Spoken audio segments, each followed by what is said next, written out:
From Hollywood, it's Dream Time.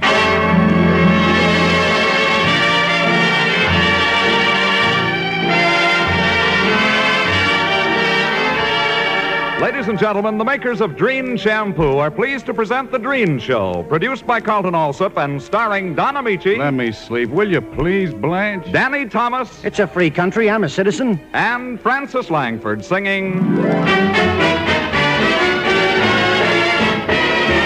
I know that you know that I'll go where you go.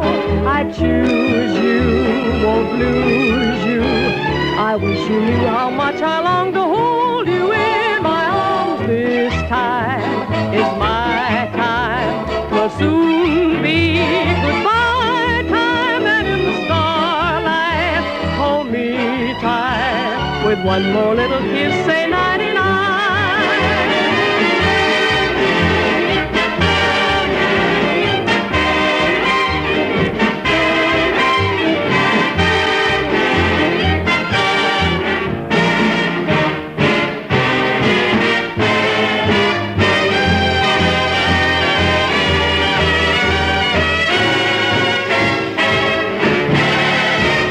This time is my time, will soon be goodbye time, and in the starlight hold me tight with one more little kiss, say nighty-night.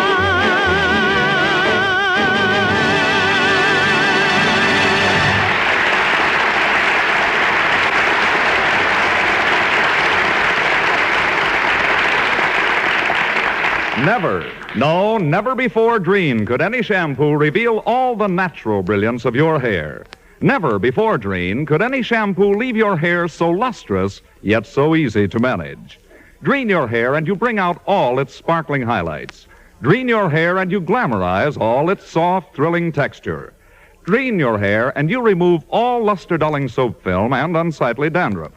And what's more, Dreen's rich whipped cream lather leaves your hair easier to set, easier to curl, easier to arrange right after shampooing. Yes, for lovely, lustrous hair, for all types of hair, use Dreen Shampoo.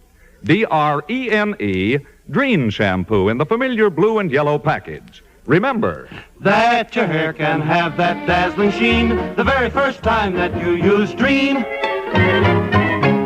And here is your host for the evening, Don Ameche.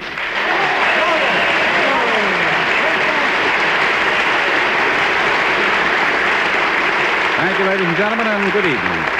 Francis, I was really touched by the surprise party you gave me last night. I enjoyed it more than you did, Don. Your picture, Alexander's Ragtime Band, is so delightful that when it was reissued, I thought it would be a cute idea to have a reunion of the original cast and our mutual friends. Yeah, it would have been a perfect evening if Danny Thomas hadn't cut in every time you and I were dancing. Well, that's permissible. Well, it may be, but I hate to dance with a man. He always gets me into silly situations. Oh, that's just his idea of a little joke. Actually, I think Danny is one of your most ardent admirers. Well, that may be so, but... Oh, hello, everybody. Danny Thomas.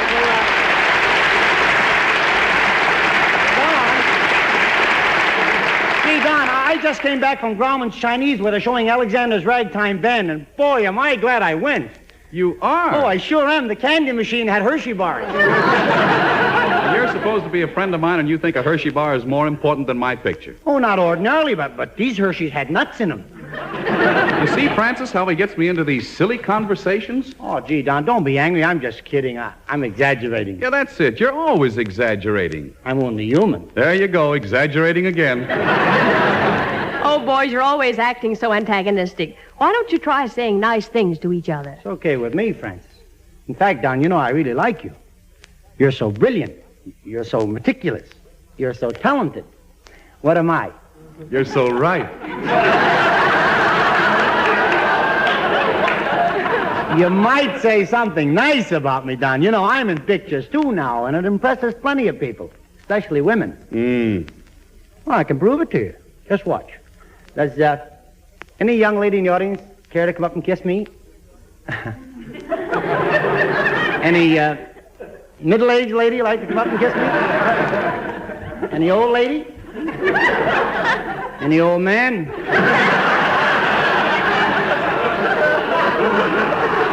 Must be fate. I just have no luck with women. I don't Danny, know. that doesn't prove a thing. There's a time and place for romance. Nothing works with me. I don't know. That's negative thinking. Now, you just made a picture of the unfinished dance. Didn't you and Karen Booth do any scenes together? Well, there was one scene when we were alone on the roof, and I slipped my arm around her waist. Then what did you do? I guessed her weight.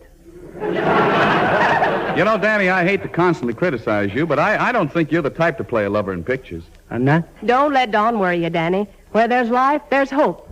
That's got me worried, too. Where there's hope, they don't need Thomas.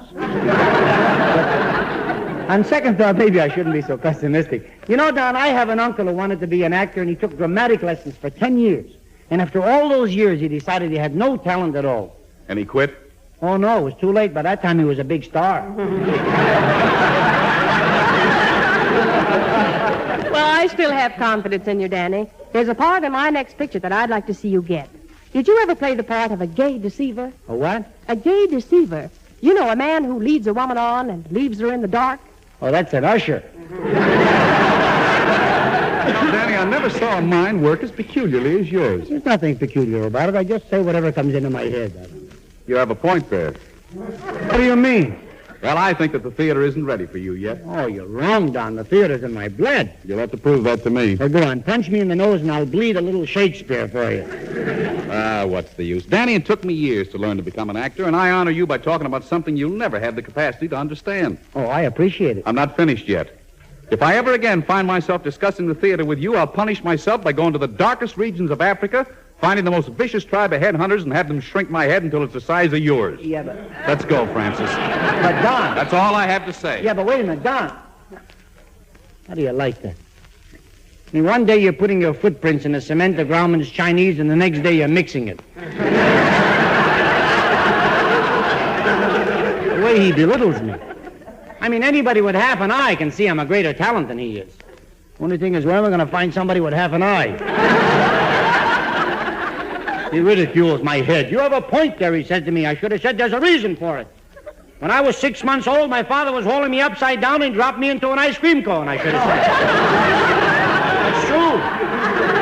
That's why one of my eyes are red and the other one's green. Tutti frutti. You'll never get anywhere in pictures, he says to me. I should have said, oh, no. When my first picture was previewed at the Fox Theater, the line stretched all the way to the Paramount, I should have said. Hey, come to think of it, that's the way they were facing. Those things happen. What do I care? I could be a bigger actor than Ameche. I could even be a director or a producer. Sure, why not? It's a free country. I'm a citizen. I can just see me now running a studio. Stop the strip. Pair up the camera. You're doing everything wrong. Let's have a conference. Do you think I'm a genius, men? Yes, yes. I'd like to hear that once again. Yes, yes. Some producers hire yes men, but I'm too big for that, am I not? Yes. Is there any producer around who has more talent or brains than I've got? Yes. You're fired. Yes. You're hired. Yes. I'm tired. Yes. Shut up. I'm Metro Goldwyn Thomas. I'm right there on the ball. My sagas are great epics every time. I prove that I'm emphatic in matters cinematic. I don't know what that means, but I love the rhyme. I'm Metro Goldwyn Thomas. I startle one and all with pictures such as no one's ever seen. I innovate new factors. I don't use talking actors. Instead, the words are printed on the screen. And when I make my Western, Cassidy won't hop along. Roy Rogers will neigh while eating his hay, and the horse will sing the song. What do you know? My favorite song, Zippity-Doo-Dah. Metro Goldwyn Thomas has a million thrills in store. For instance, here's a picture that I promise I'll ignore.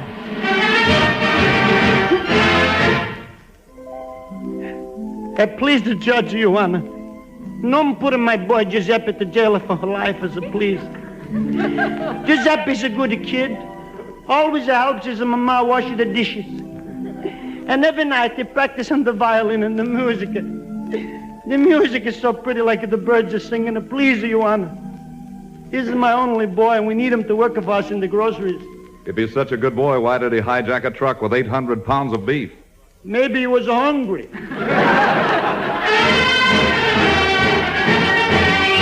MGT Productions will be talked and raved about because I take an oath that I'll include this picture out.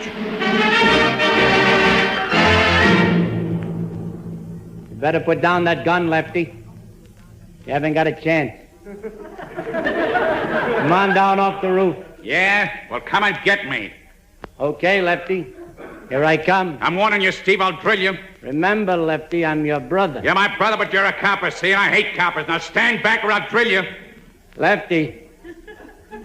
Lefty, I tried to help you, but you turned bad. It's time you paid for it. But for Mom's sake, I'm going to let you take a couple of shots first. Okay, you asked for it.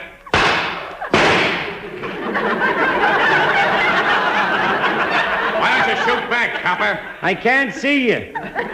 You just shot off both my ears and my hat fell over my eyes.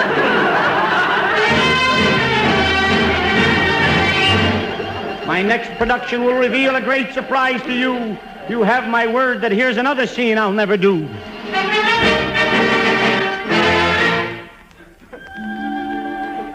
Nice out here on the fire escape, isn't it, Danny? Yeah, I guess so. Doesn't this spring night mean anything to you? Don't you know the birds are singing just for us? Francis, when a fella makes $18 a week, you can't afford to listen to nature. Look into my eyes and tell me that. Stop it. Stop it, Francis. Why do you torment me like that? Don't you know how I really feel? Sometimes my lips dream that they're kissing yours. Then that nasty little voice in my head says she's pretty, Danny, and sweet and kind. Why don't you buy her a diamond ring? You make $18 a week. And don't let her get down on her knees and scrub the floor till her knuckles bleed. Hire a maid. You make $18 a week. And the voice in my head chuckles. The chuckle becomes a laugh. The laugh becomes a roar and my brain explodes. Danny, you're tearing my heart to pieces. Why do you do this to me? Are you blind, Francis? Can't you see what I'm trying to prove?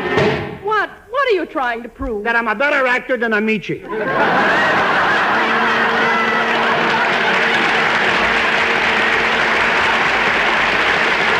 That's a preview of scenes that you'll never see.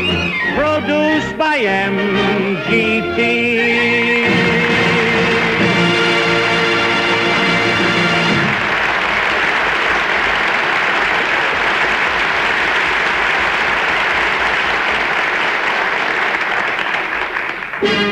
Not 50, not 75, but 100%. Yes, Dreen Shampoo reveals 100% of the natural beauty of your hair. All its sparkle, all its dazzling brilliance, all its natural sheen. Yes, your hair can have that dazzling sheen the very first time that you use Dreen. True. You see, Dreen is not a soap shampoo, leaves no dull film as all soaps do. And listen, Dreen doesn't dry out your hair. Instead, Dreen's richer whipped cream leather leaves your hair easier to set, easier to curl, easier to arrange right after shampooing.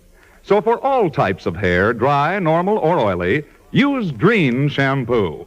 Get it at all drug department or 10-cent stores in the familiar blue and yellow package. Or ask your beauty shop to use Dreen.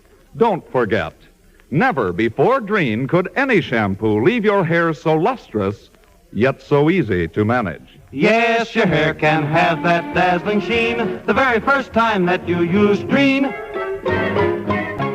And now our lovely Dreen girl, Frances Langford, joins Carmen Dragon and his orchestra to sing Would You Believe Me?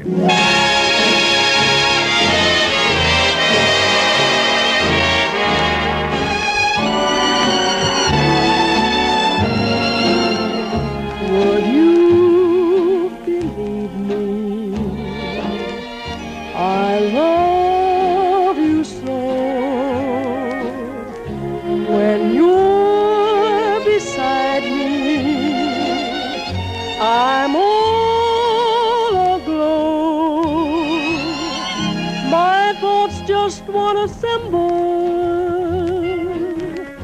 each time you speak. Your smile can make me tremble and leave me weak. Would you believe me? A wasted day is what I call it when you're away. You're all of my tomorrows till life is through. Would you believe me? It always will be you.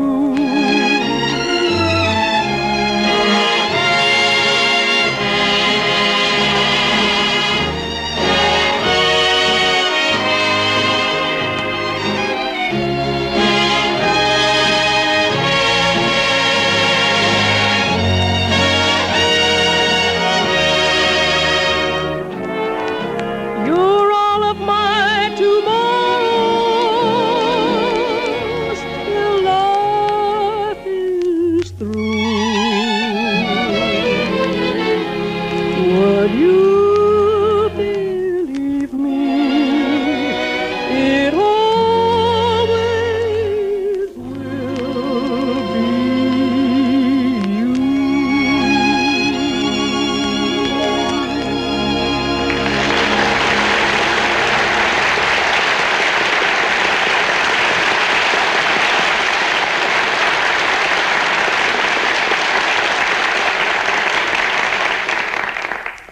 And now Don Ameche and Francis Langford as John and Blanche Bickerson in The Honeymoon is Over, written by Phil Rapp.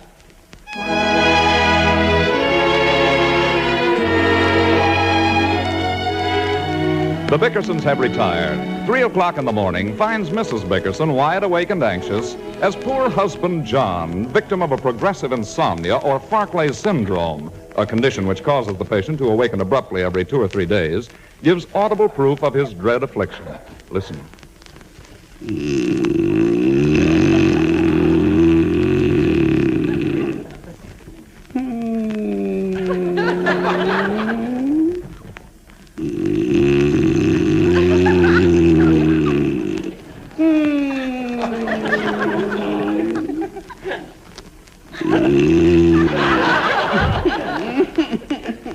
If he doesn't stop it, I'll die.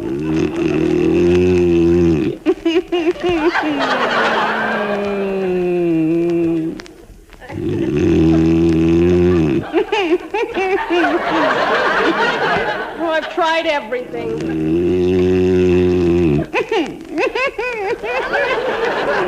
They say if you whistle in a monotone, maybe that'll work.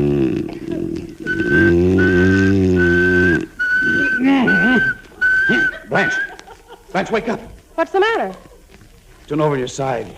You're whistling.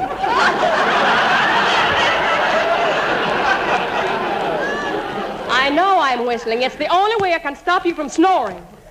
No, it's just your imagination. I never snore. Go to sleep. John! Don't take it too lightly, John Bickerson. It's habits like that that wrecks more homes than drinking. It doesn't wreck my drinking. Nothing could wreck your drinking. Is it any wonder we can't afford even the bare necessities of life when you squander every penny on that stuff? I never squander anything. I was cleaning up yesterday and I found an empty bourbon bottle in the laundry hamper. What about it? I found another empty bottle under the icebox and 2 more empty bottles in the chandelier. That's where your money goes, isn't it? It is not. I never bought an empty bottle in my life. I worked like a slave to save $1. Never a word of gratitude. I spend half my life cooking your meals, and what do I get for it? Nothing. You're lucky. I get indigestion. That's right. Complain about my cooking. Oh, I eat everything you give me. You didn't touch the rhubarb pie I made. Well, it didn't look good. I hate rhubarb anyway. I hate all desserts, and you know it. Why don't you quit wasting your time making them? The minute I stop making desserts, you'll start asking for them. I know you, John. You're just the most contrary person Blanche, that will ever... you please stop talking? No. Why not? Because if I stop talking, I'll fall asleep, and then you'll start snoring and get me up, so the only way I can get any sleep at all is to stay awake all night. Now, go figure that one out. Besides, I'm too sick to sleep. Uh-oh. I don't think I'll live through the night. I'm in such terrible pain. What's the matter now? I've got neuralgia or something. The pain starts in my temple and goes down my face, and it jabs like a needle. Then I get dizzy, and I feel as though I'm going to fade away. You say it, but you won't do it. Why don't you do something for me and end my misery? I told you I'm dying. Okay, put on the lights. The lights are on. Take off your sleep shade. Oh. Where do you keep your stockings? Stockings? What do you want my stockings for? You want me to end your misery, don't you? Give me a stocking. John, you're going to strangle me. Oh, I'm not going to strangle you. Then what do you want my stocking for? I'm going to soak it in bourbon. It's the finest remedy in the world. John Bickerson, you're not going to tie any bourbon-soaked stocking around my face. You don't tie it, you chew it slowly.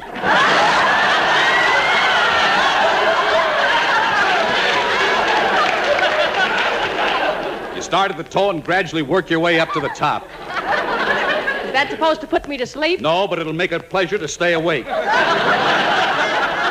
where's the bourbon? I don't want it. I don't want you trying out those insane remedies on me. All right, then, suffer. Put out the lights. How can anybody be so unfeeling? Well, I'm sleepy, and it's after 3 o'clock. You won't let me help you? You just want to keep me awake, don't you? Why don't you admit it? I'm sick. Well, chew a stocking. You wouldn't tell Gloria Gooseby to chew a stocking. Oh, now, don't start with Gloria Gooseby. Believe me, that woman knows how to get sympathy and attention. Blanche, can't I spend one day of my life without Gloria Gooseby? Is that where you've been spending your days? I forbid you to ever mention that woman's name again as long as you live. Do you hear me? And you know where I am every minute of my life. What time did you get in tonight? I got in at 2 o'clock. I went to a bachelor dinner given for your broken-down brother Amos, who's going to get married tomorrow. We went all through this when I got home, didn't we? You didn't tell me what happened at the bachelor dinner. Nothing happened. Just a lot of men smoking and swapping stories. No women? No women. How'd you get the lipstick on your collar? It isn't lipstick, it's blood. I cut myself shaving tonight. You didn't shave tonight. Well, then I cut it yesterday. You put on a clean shirt before you left. How'd the blood get on that? I'm a slow bleeder. Well, what are you driving at, Blanche? Don't act so innocent. I know all about these bachelor dinners. Don't tell me there were only bachelors there. There were all married men and only one bachelor, your brother Amos. No women? No women. If you knew all about bachelor dinners, why didn't you make a party for them right here in your own house? Because I'm not entertaining this season. You're never entertaining. Maybe I'm not. Not as much as those dancers at bachelor dinners. Nobody danced. All we did was give a word of advice to a young man about to get married. What was your word of advice? Don't. Sure. That's just like you to discourage my poor brother before he gets married. He's got a lovely girl and he's a wonderful boy. They'll get along beautifully. What right did you have to discourage him? Oh, I didn't discourage him. Everybody kidded him. You hate being married, don't you? No, I don't hate it. You don't like it. I wouldn't say that. Why not, John? It'll only start another argument. Why don't you let me sleep, Blanche? I have to get up so early in the morning. We'd be much happier if you'd talk to me more. Mel Shaw tells Louise everything that happens. Oh, what of it? I tell you lots of things that never happen at all.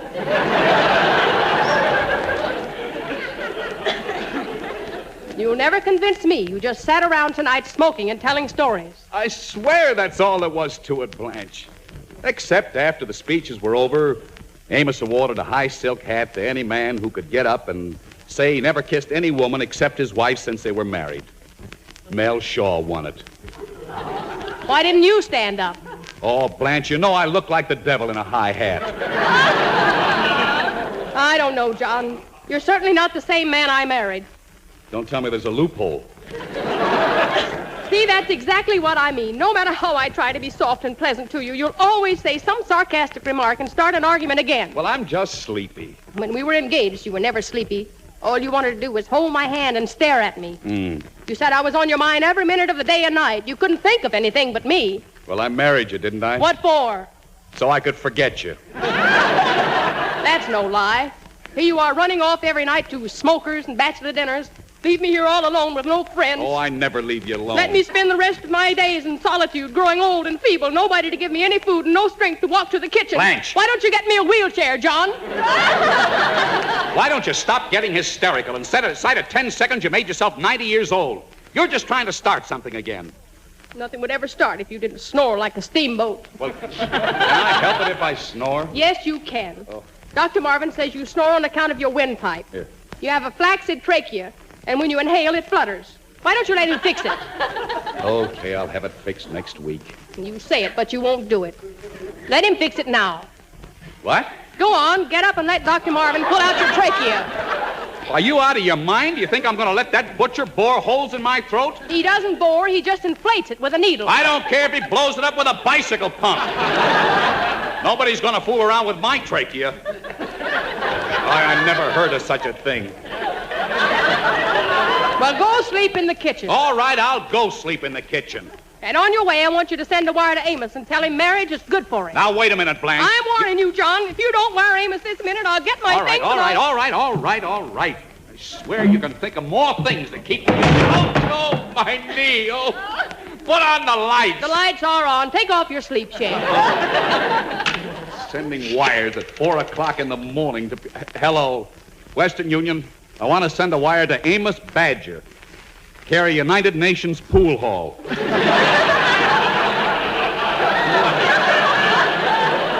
Yes, that's where he lives. Make it a nice telegram. Say, Dear Amos, congratulations on your forthcoming marriage. You're doing the wise and sensible thing, and life will take on a new meaning for you. I only hope that you and your bride will be as happy as Blanche and I have been. I heartily recommend the serious step you're about to take. Just a minute. You want to add anything, Blanche? Blanche. Hello? Say, P.S. Blanche just fell asleep. Stay single, you idiot. Signed, John. Good night.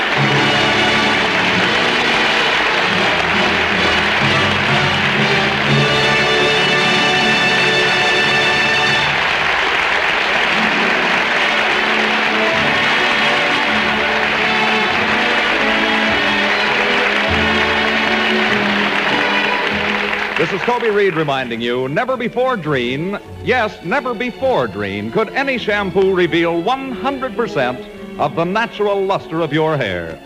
Listen next Sunday for another pleasant half hour with Don Ameche, Danny Thomas, Francis Langford, Carmen Dragon, and his orchestra.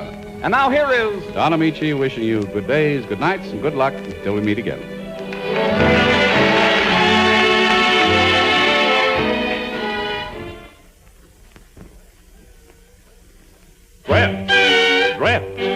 Dreft your dishes, and oh, how they shine. Shine without wiping in half of the time and look bright. Right. So don't you get left, get Dreft.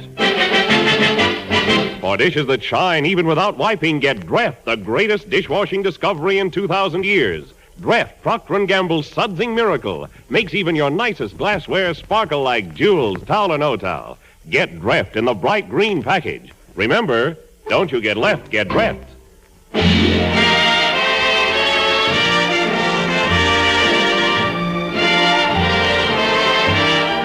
Danny Thomas appeared through the courtesy of Metro-Goldwyn-Mayer, producers of The Sea of Grass.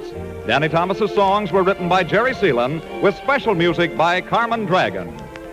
Why isn't there more soap? Well, because adequate supplies of soap, fabrics, medicines, and many products can't be made without more fats than are available today.